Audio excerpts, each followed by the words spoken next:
2, where I said if I wanted to talk about girls or women and confidence, what would I call it? And I just wrote myself a little note that was something like, The Girl's Guide to Confidence, How to Swagger.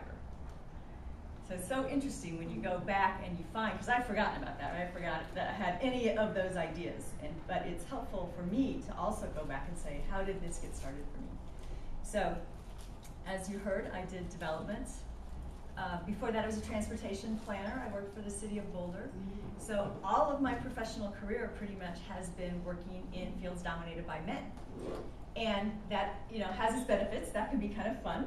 But it also has its downsides in that sometimes men, engineers, architects, contractors, bankers, lawyers, they're just not sure how to deal with a woman sometimes who's in a non-traditional role.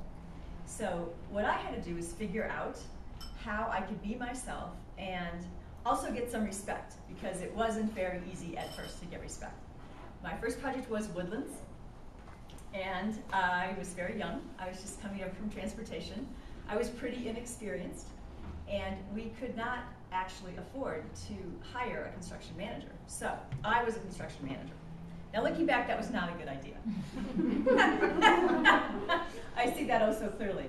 Our good friend Jim Butterfield did help me. I had many people who showed up and helped me, but really I was supposed to run the construction.